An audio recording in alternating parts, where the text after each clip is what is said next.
안녕하십니까. 여의도 24시입니다. 이번 시간에는 오세훈 서울시장에 대해서 얘기를 해보겠습니다.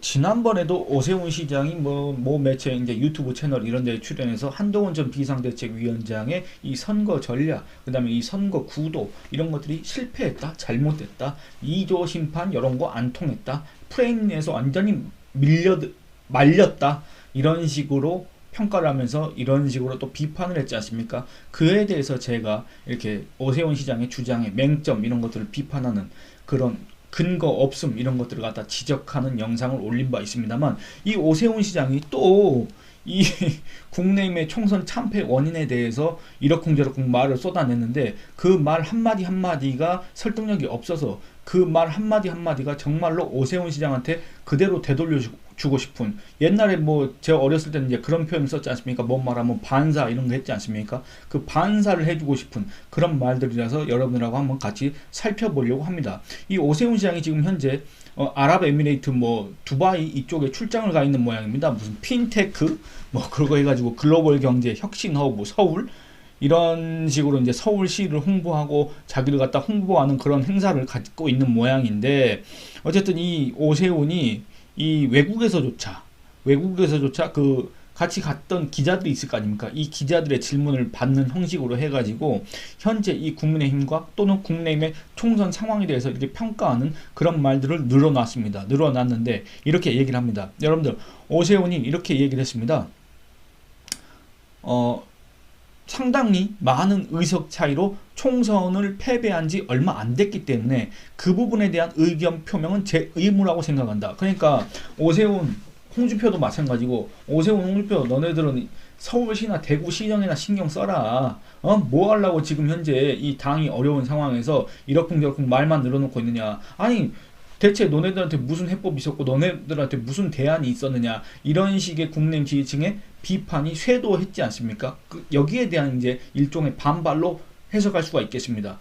근데 의무다 이렇게 얘기를 합니다. 그런데 저는 이런 생각이 듭니다. 여러분들, 상당히 많은 의석 차이로 총선에서 패배한 지 얼마 안 됐다. 그렇기 때문에 여기에 대한 의견 표명은 자기 의무다 라고 했지 않습니까? 오세훈이라는 사람이 의무라고 생각하는 그 근거는 뭡니까? 바로 오세훈이 국민의힘에 소속되어 있는 인사이기 때문에, 바로 오세훈이 국민의힘 소속으로 국민의힘 후보로 서울시장 선거에 나가서 당선된 사람이기 때문에 그럴 수밖에 없지 않습니까?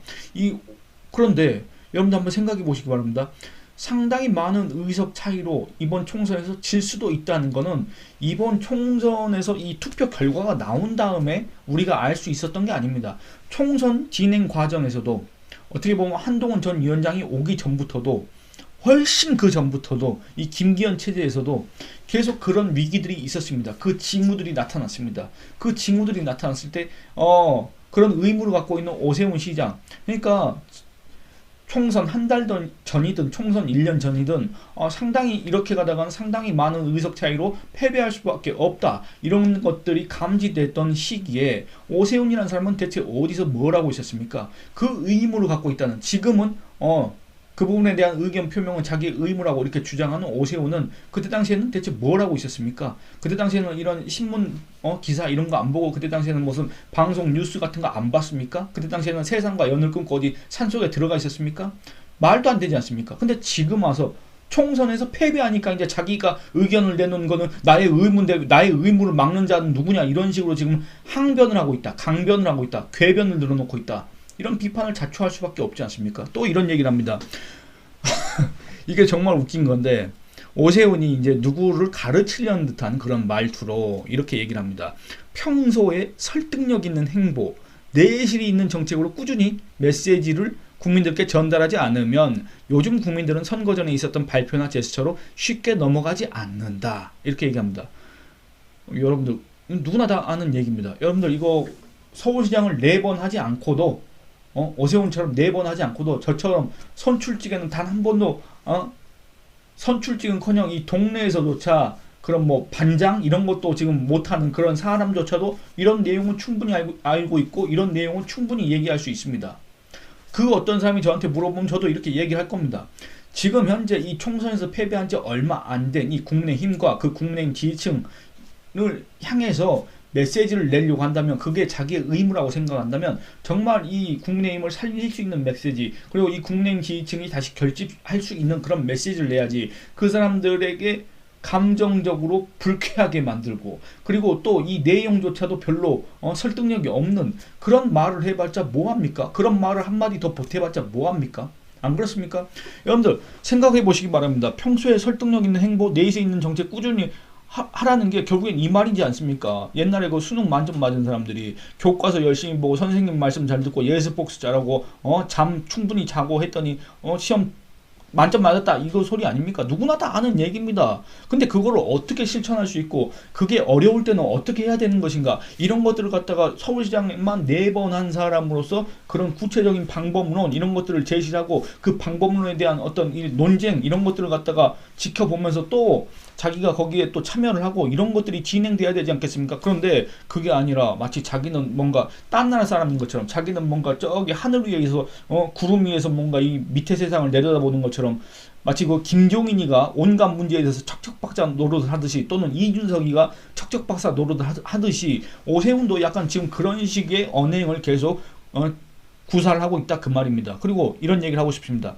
여러분들 이 말은 뭡니까? 오세훈이 이런 자기의 서울시정, 나 오세훈은 이런 말할 자격이 있어, 평소에 설득력 있는 행보를 했고 내실 있는 정책으로 꾸준히 메시지를 전달했다, 지금 이런 식으로 지금 강조를 한다, 이런 식으로 간접적으로 자신을 홍보한다, 이렇게 해석할 수 있는 대목이지 않습니까? 근데 저는 이제 그런 생각이 들었습니다. 그렇다고 한다면 여러분들, 오세훈은 서울시장이긴 한데 어쨌든 우리가 통상적으로 정치인으로 분류되는 사람이고, 이 사람도 나름대로는 차기 대권주자 군에 속하는 사람 아니겠습니까? 물론 오세훈을 그렇게 생각하는 사람은 별로 많지 않습니다. 제가 이 얘기를 하고 싶었습니다. 결국엔 정치인이라는 건 뭡니까? 그 지지율이 정치인의 성적입니다. 그러니까 여러분들, 설득력이 있든지 없든지, 평소에 내실 있는 정책을 내놨든지 안 내놨든지, 그거는 이제 교과서적인 얘기고 원론적인 얘기고, 결국엔 정치인의 성적표, 정치인을 평가하는 기준은 뭡니까? 바로 지지율입니다. 지지율. 그 사람에 대해서 우리 국민들이 얼마나 환호하느냐, 그 사람을 우리 국민들이 얼마나 좋아하느냐, 그 사람을 우리 국민들이 얼마나 뽑아줄 수 있느냐, 이걸 평가할 수 있는 척도가 뭡니까? 바로 지지율인데, 저는 오세훈은 이런 말을 할 자격 자체가 없다고 생각을 합니다. 물론 국민의힘 당원이라고 한다면, 국민의힘 당원이 아니라고 해도 이런저런 얘기를 할 수 있지만, 오세훈 같은 위치에 있는 사람은 굳이 이런 말을 보탤 필요가 없다고 생각합니다. 왜냐? 이거는 누워서 침 뱉기이기 때문에 그렇습니다. 여러분들, 오세훈이 평소에 설득력 있는 행보를 했습니까? 여러분들 그런 거 기억나시는 거 있습니까? 여러분들 평소에 오세훈이가 내실이 있는 정책으로 꾸준히 메시지를 우리 국민들한테 전달했습니까? 글쎄 지금 서울시에서 무슨 정책을 진행하는지도 모르겠는데, 지금 현재 이 서울시에서 진행되는 재개발 재건축 정책에 대해서 어마어마하게 지금 불만이 많다는 그런 소리만 들려오고 있고, 오세훈이 대체 서울시장이 되고 나서 바뀐 게 뭐가 있느냐? 소위 말해서 오세훈표 사업이 몇 가지 있습니다만, 그거는 뭐 일종의 시범 사업이니 아니면 소규모 예산만 투입돼 가지고 그냥 우리 대다수 국민의 삶과는 전혀 연관성이 없는 그런 사업들에만 그렇게 진행되고 있고, 그렇다고 한다면 오세훈은 지금까지 뭘 하고 있었느냐, 여기에 대해서 많은 사람들이 모르고, 결국에는 최종적으로 오세훈의 지지율 한번 살펴보겠습니다. 한국갤럽 여론조사 결과입니다. 이 한국갤럽의 여론조사 결과 5월 2주차 여론조사 결과를 보면 이렇습니다. 차기 정치 지도자, 장래 정치 지도자 선호도, 귀하는 앞으로 우리나라를 이끌어갈 정치 지도자, 즉 장래 대통령으로 누가 좋다고 생각하십니까? 이재명 23, 한동훈 17, 조국 7, 홍준표 3, 이준석 3, 안철수 2, 이렇습니다. 그러니까 이 지지율 상으로 따지면, 아까 제가 성적이라고 얘기했지 않습니까? 그러면 이재명이 한동훈보다 뛰어나다는 얘기냐, 또 조국이 뭐 안철수보다 뛰어나다는 얘기냐, 이런 얘기는 아닌데, 어쨌든 이 지지율이 높아야 결국에는 정치인으로서의 그 목표를 달성할 수 있지 않습니까? 정치인으로서 자기가 뜻한 바를 갖다 이룰 수 있지 않습니까? 근데 오세훈의 지지율은 얼마냐? 평소에 내실 있는 행보를 해야 된다, 설득력 있는 정책을 내놔야 된다, 이렇게 마치 가르치듯이 얘기한 오세훈의 지지율은 2%입니다. 이 지금 한국갤럽 여론조사 결과에 언급된 인물들 중에서 최하위입니다. 꼴찌입니다. 4번, 서울시장을 4번이나 했으면서도 꼴찌라는 거는 이것도 특기할 만한 일인데, 여러분들 이런 사람이 그 누구한테 정치는 이런 것이고 선거란 또 이런 것이고 유권자들의 표심이란 또 이런 것이고 그 표심을 잡기 위해서는 이렇게 해야 되고 정당은 또 이렇게 운영돼야 되고 선거 구도는 이렇게 짜야 되고 이런 말을 할 자격이 있습니까? 그의 말이 설득력이 있겠습니까? 저는 정말 자기 자신에 대해서 왜 우리나라 정치인들은 물론 저도 마찬가지고 모든 사람이 자기 자신에 대해서 그렇게 객관적일 수가 없습니다. 자기를 항상 긍정적으로 평가하고 자기를 실제보다는 더 이렇게 높게 평가하고 그런 게 사람의 본성이긴 하지만 최소한 정치인이라고 한다면 다른 사람들이 나를 어떻게 평가할까 이런 거에 대해서는 항상 신경을 써야 되는 거 아니겠습니까? 그리고 이 정도의 경험을 가진 정치인이라고 한다면 서울시장만 4번 했습니다. 국회의원 1번 하고 강남에서 했지만 서울시장 4번이나 한 사람이라고 한다면 그런 거에 대해서 다른 사람보다 더 신경 써야 되는 거 아닙니까? 근데 자기 자신의 위치, 자기 자신의 실력, 자기 자신의 위상 이런 것들은 전혀 생각지 않고 이런 말들 내뱉어봤자 그 누가 오세훈의 말을 들어주겠습니까? 오세훈 너 서울시장이나 잘해라. 오세훈 너 다음에 서울시장 나와도 안 뽑아준다. 이런 얘기만 돌아올 거 아니겠습니까? 안 그렇습니까? 또 얘기를 해보겠습니다. 이를 전제로 당의 정체성을 보다 외연을 확장할 수 있는 행보로 바꾸지 않으면 안 된다는 주장을 하는 것이다. 뭔 말인지 모르겠습니다. 오세훈 같은 경우에는 외연 이렇게 얘기하고 유승민도 무슨 따뜻한 보수, 개혁 보수, 중도 보수, 합리적 보수, 혁신 보수, 뭐 별 보수를 다 찾고 있지 않습니까? 꼭 유승민, 오세훈 이런 사람도 있고 그런 소리를 항상 하는데 아니 정작 중요한 거는 이 사람들은 전통적인 지지층 지금 현재 국내인 지지율이 이 한국갤럽 조사상으로 한 34%? 잠깐만 제가 한번 다시 찾아보겠습니다. 정확하지가 않으니까. 34%입니다. 이거는 그 이전 총선 투표날 이전과 비교했을 때 상당히 거의 한 4%포인트 정도 빠진 겁니다. 한동훈 전 위원장 시절 국내임 지지율이 한참 잘 나왔을 때는 40%를 넘어간 적도 있지 않습니까? 40%, 41%. 근데 그것과 비교하면 거의 한 6, 7%포인트 빠진 건데 그럼에도 지금 이렇게 어려운 시기에도 국내임을 지지하는 그 국민의 비율, 유권자의 비율이 34%나 된다. 근데 유승민, 오세훈 이런 자들 뭐 별의별 보수, 외연 확장 이렇게 강조하는 사람 외연 확장 좋습니다. 좋은데 정작 그 사람들은 국내임 지지층의 지지를 못 받지 않습니까? 근데 무슨 힘으로 외연 확장을 할 겁니까? 무슨 자격으로 외연 확장을 외치고 다닐 겁니까? 무슨 동력으로 외연을 확장할 겁니까? 오세훈 씨는? 아니 저는 그게 이해가 안 된다 그 말입니다. 먼저 오세훈이든 그 누구든지 간에 자기가 지금 현재 이 발을 딛고 있는 이 기반 위에서 일어서야지 어디 공중에 떠다니는 사람도 아니고 구름 위에서 내려다보는 사람도 아니고 대체 뭔 소리를 하고 있는지 모르겠다 그 말입니다. 또 이런 얘기를 합니다. 방금 전까지는 외연 확장을 할 수 있는 행보로 바꾸지 않으면 안 된다 이렇게 얘기를 했지 않습니까? 근데 이어서 외연 확장도 중요하지만 뭐 황희정승 같은 소리하고 앉아 있습니다. 또 원래 본질도 중요하다. 보수 결집을 강조하는 황 비대위원장 황우열을 얘기합니다. 하신 말씀이 틀린 것은 아니다. 당연히 틀린 거 아닙니다. 저도 오세훈이 얘기한 거 제가 방금 소개한 거 있지 않습니까? 이게 틀리다고 얘기한 적이 없습니다. 다만 오세훈이 얘기한 게 설득력이 없고 왜 설득력이 없냐? 오세훈이 그런 말을 할 자격과 그런 말을 할 실력 자체가 없는 사람인데 그런 실력과 자격이 부족하다고 지금 평가받는 사람인데 지지율도 2% 남짓밖에 되지 않는 사람인데 어디서 그 누구한테 정치란 이런 것이고 어디서 그 누구한테 유권자의 마음을 얻기 위해서 이렇게 해야 된다고 얘기를 하느냐? 대체 오세훈의 서울시장은 지금 어떤 평가를 받고 있는지 아느냐? 이걸 따진 겁니다. 이렇게 얘기합니다. 이번 선거는 외연 확장도 못했지만 보수도 결집시키지 못했다는 뜻으로 이해한다. 여러분들 보수 결집을 그럼 또 왜 못했냐? 이런 것들을 오세훈 정도 되는 사람이라고 한다면 정말 면밀하게 분석을 해봐야 되지 않겠습니까? 대권을 꿈꾸는 사람이라고 한다면 그 어떤 선거든지 간에 이 선거의 결과에 대해서는 정말 꼼꼼하게 분석을 해야 됩니다. 오세훈 정도 되는 사람이면 스스로 하지 않더라도 그 주변에 참모들이 많이 있지 않습니까? 그런 사람들의 역할은 대체 뭡니까? 여러분들 이번에 보수 결집이 안 된 이유를 뭐라고 생각하십니까? 일각에서는 그렇게 얘기합니다. 한동훈이 좌파들을 다 공천해가지고 이 좌파들 때문에 기존의 집토끼들 보수 지지층이 이번에 투표장에 안 나왔다 이런 얘기들을 하는데 그게 아닙니다. 제가 봤을 때는. 여러분들 어떻게 생각하시냐면 한번 댓글로 남겨주시기 바랍니다. 제가 봤을 때는 이렇습니다. 이 기존에 2022년도에 윤석열을 찍었던 그 지지층이 투표장에 안 나왔습니다. 투표장에 나왔어도 국내임을 찍지 않았습니다. 그 찍지 않은 이유는 뭐겠습니까?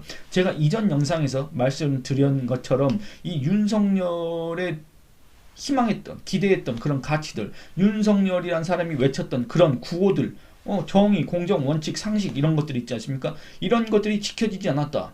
이런 것들이 지켜지지 않고 오히려 내로남불, 문재인 정권 때 그렇게 꼴보기 싫었던 내로남불이 윤석열 정권에서도 횡행하는 것 같다. 이런 감정들이 들기 때문에 더 이상 표를 줄 수 없다. 내지는 심판을 해야 되겠다. 이런 여론이 고조된 겁니다. 그래서 심지어는 보수 지지세마저도 깎아 내려간 겁니다. 그래서 선거 막판에 가서는 어떻게 됐습니까? 그 기존의 전통적인 보수 지지층이라도 결집시키기 위해서 2조 심판이란 걸 들고 나온 거 아닙니까? 이재명과 조국을 심판해야 된다. 무능력한 운동권을 청산해야 된다. 이런 것들을 갖다 계속 한동훈 전 위원장이 외친 거 아닙니까? 제가 이런 얘기를 하면 또 한동훈을 실드 친다. 한동훈 편들어준다. 이런 얘기하는데 있는 그대로 얘기하는 겁니다. 저는 항상 얘기하지만 그 누구 특정인을 갖다가 지지하거나 반대하거나 그런 입장이 아닙니다. 그럴 생각도 없습니다.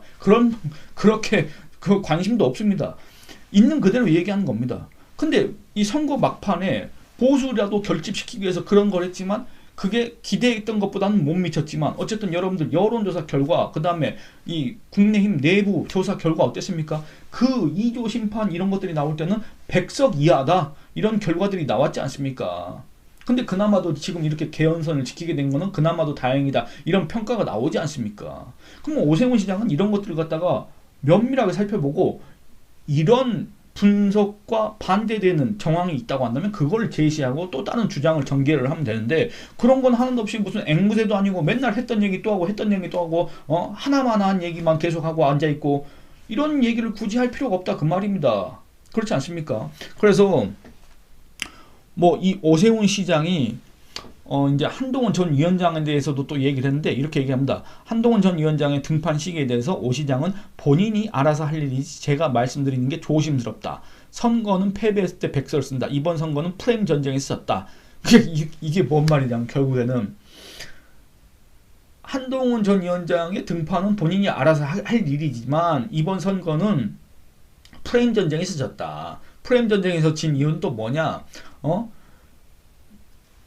여당은 유권자들의 시선을 과거가 아닌 미래로 돌리는 전략이 필요했는데 오히려 2조 심판론, 운동권 심판론을 해가지고 심판론 안으로 스스로 걸어 들어갔다. 이건 결국에 뭔 말입니까? 이번 총선 진 거 한동훈 책임이고 그런 한동훈이 복귀를 한다? 한동훈이 다시 등판을 한다? 글쎄 그건 본인이 알아서 하겠지만 과연 이렇게 해놓고도 이렇게 총선 참패에 책임이 있는 사람이 그렇게 해서 되겠느냐 지금 이 말을 간접적으로 한 거 아니겠습니까? 그리고 또 오세훈은 이렇게 항변합니다. 이 말을 했는데 한 전 위원장을 비판했다는 기사가 나와서 기가 막혔다. 난 당연히 할 말을 한 거다. 그 말이 맞고 틀렸는지는 듣는 분들이 판단하실 문제다. 그렇습니다. 여러분들 듣는 사람들이 판단을 해서 오세훈의 말이 틀렸다고 오세훈의 말이 이 지금 근거가 없다고 오세훈 말이 비논리적이라고 비판을 하는 거고 저도 그와 같은 취지에서 오세훈의 말을 지적하는 거 아니겠습니까? 근데 뭐가 기가 막힌 일입니까? 어떤 게 더 기가 막힌 일입니까? 오세훈 정도 되는 정치인이 아무런 근거 없이 계속 똑같은 말을 되풀이하는 게 기가 막힌 일입니까? 아니면 그 오세훈의 잘못된 주장을 갖다가 지적하고 바로 잡으려고 하는 게 기가 막힌 일입니까? 정말로 이 사람의 수준을 보면 정말로 기가 막힌다. 2021년 4월 그리고 2022년 6월 달에 이 사람을 서울시장으로 뽑은 이 국민의힘 지지층이 지금 이 사람의 하는 언행을 보면 기가 막힐까 안 막힐까 그게 궁금합니다. 여러분들 의견은 어떠신지 한번 댓글로 남겨주시기 바랍니다. 이 영상은 이만 마치겠습니다. 감사합니다.